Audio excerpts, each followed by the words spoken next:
Estamos no finalzinho de janeiro de 2026, mas eu não poderia deixar de vir aqui falar com vocês sobre o livro que mudou a minha vida em 2025. Estou falando de Você Escolherá o Deserto, de Samuel Whitefield.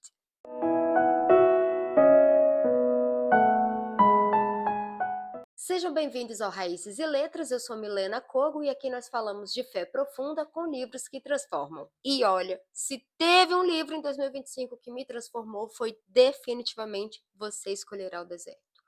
Poucas vezes na vida eu fui tão confrontada por uma leitura. Perguntas para as quais eu tinha certeza de que a resposta era sim, depois de ler esse livro eu falei, olha, acho que não. Acho que não sou cristã, acho que eu preciso nascer de novo, acho que eu preciso ter um encontro verdadeiro com Cristo. E para isso, o autor traz a figura de João Batista. Por quê? Por quê? Jesus disse que dos nascidos de mulher, ninguém foi como João Batista. O que João Batista fez? Quem João Batista foi? Para que Jesus dissesse isso dele, dos nascidos de mulher, ninguém foi como ele, nem Abraão, nem Moisés, nem Davi, nem ninguém. Mas que ministério foi esse de João Batista? Se nós formos olhar os feitos de João Batista, não tem nada que nos impressiona. Até separei aqui, eu fiz uma colinha aqui para eu não me perder, para não deixar nada passar desse livro, porque realmente é um livro muito, muito bom. E o autor faz um checklist do ministério de João Batista. Eu vou ler para vocês, olha só. Jesus colocou João no topo do ranking de todos os homens que nasceram antes dele. Ainda assim, seu ministério público durou de 6 a 18 meses. Ele ficou mais tempo como prisioneiro do que como figura pública. Nunca foi convidado a servir, viajar ou ministrar com Jesus. Viveu em um lugar pequeno e isolado. Não liderou nenhum tipo de grande movimento. Não realizou nenhum milagre. Não falou sobre encontros visíveis com Deus. Não profetizou nada novo. Nada, nada. O que João teve? E aí o autor traz então a figura do deserto. O que é impressionante no deserto? João escolheu morar no deserto. Daí vem o título do livro, Você Escolherá o Deserto. Nós temos a ideia de que o deserto é algo passageiro e algo ruim. Nós dizemos que estamos passando pelo deserto, vamos sair do deserto, o deserto vai ter fim. Existe uma bênção depois do deserto. Só que João escolheu morar no deserto. Por quê? Porque no deserto ele tinha Deus. Olha esse trecho aqui do livro. O homem que por Jesus foi considerado o maior de todos passou a sua vida no deserto e nós o evitamos. Por que a gente evita o deserto? Porque nós acostumamos com a ideia de que o deserto é um lugar ruim, é um lugar de provação. Eu até costumava falar isso, eu dizia que no deserto ou você é provado ou você é aprovado e você sai do deserto. Mas o livro nos traz esse questionamento. E se o deserto não for um lugar de provação, mas um lugar de habitação? E se o deserto for um lugar onde você encontra Deus e onde Deus te encontra no seu íntimo? E se o deserto for o lugar onde você tem Deus e não tem mais nada? Então, o livro, ele traz esse confronto, comparando com a nossa noção de sucesso. Qual é a nossa noção de sucesso hoje? É números.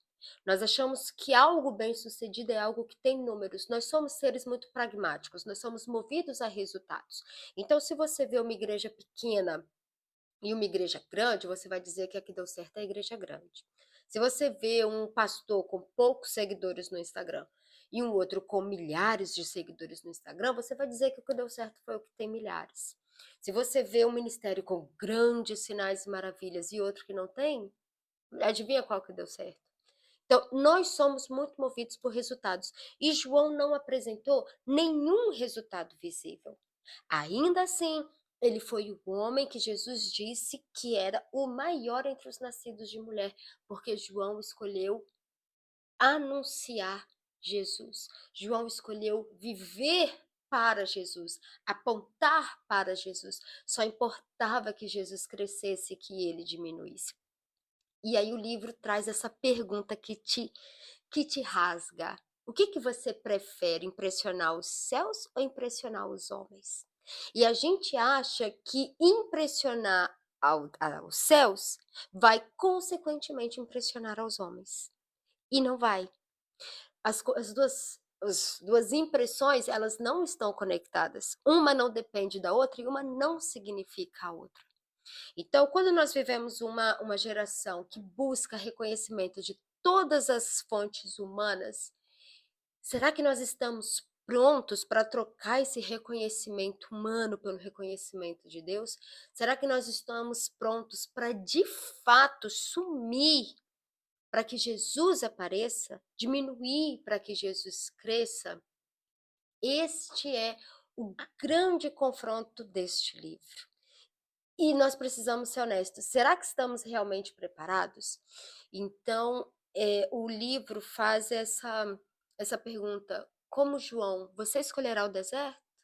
Você escolherá a presença de Jesus, o ministério de Jesus? Repara que quando Jesus vem, João sai. Quando Jesus aparece, João some. Nós só vamos ter notícias de novo de João quando ele está preso, que ele manda os discípulos para Jesus perguntarem se Jesus era mesmo que haveria de vir, e depois quando João morre. Então, onde Jesus está, não há mais lugar para João.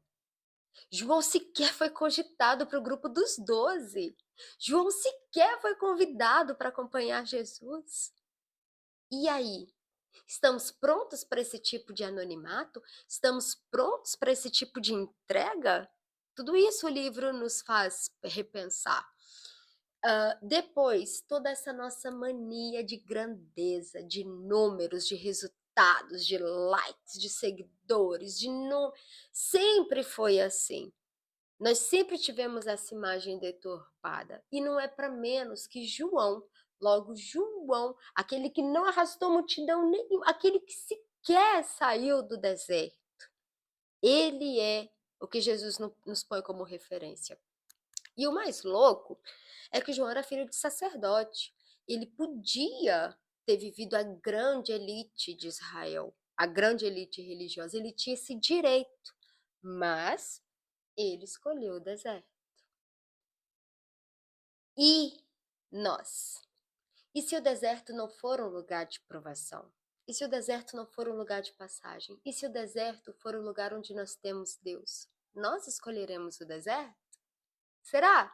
Será que você vai realmente escolher o deserto? E uma frase que eu li no livro que eu nunca mais vou esquecer essa frase, nunca mais, nunca mais. Você saberá que o deserto cumpriu o seu papel na sua vida quando você puder sair do deserto e escolher ficar. Porque lá você tem a Deus e não tem mais nada. Cara, é louco, não é? É louco. Eu separei aqui também outro trechinho do livro, olha só. O deserto é o lugar onde Deus nos chama amorosamente para permitir que Ele molde novos sonhos e novos desejos. Deus ajuntou Israel no deserto para entrar em aliança e fazer uma pergunta profunda ao seu povo. Eu sou o suficiente para vocês? Deus é suficiente para gente? Se nós tivermos a opção de estar com Deus, estar com Deus não, isso acaba sendo muito vago, mas se nós tivermos a opção de impressionar a Deus ou impressionar aos homens, quem nós vamos realmente escolher? Quem nós vamos realmente, para o que nós vamos realmente viver? E, mais uma vez eu volto, nós estamos sempre em busca de grandes ministérios. Não há problema nenhum com grandes ministérios. Há ministérios que são para serem grandes. Mas a nossa definição de sucesso está nisso? A gente acha que o ministério deu certo só porque ele tem números? Esse é o ponto que nós precisamos pensar. E mais uma curiosidade sobre esse livro é que ele foi o livro que inspirou a música É Ele, do Drops. E quando você lê o livro, a música se torna ainda mais bonita. As coisas da música ainda fazem mais sentido quando o cantor, esqueci o nome dele, gente. Meu Deus, esqueci, mas pronto. O vocalista do Drops, quando ele fala do prazer que está em Jesus e do gastar a vida, quando ele fala perdendo tudo por amor e com alegria. Esse trecho que causou uma série de polêmicas, porque quem quer perder tudo? Quem tá perdendo tudo com alegria? Blá, blá, blá, um monte de coisa que gerou um monte de cortes aí pela internet. Mas quando você lê o livro, você entende o que significa perder tudo. E, de fato, por amor e com alegria. Cara, é muito louco, é muito louco.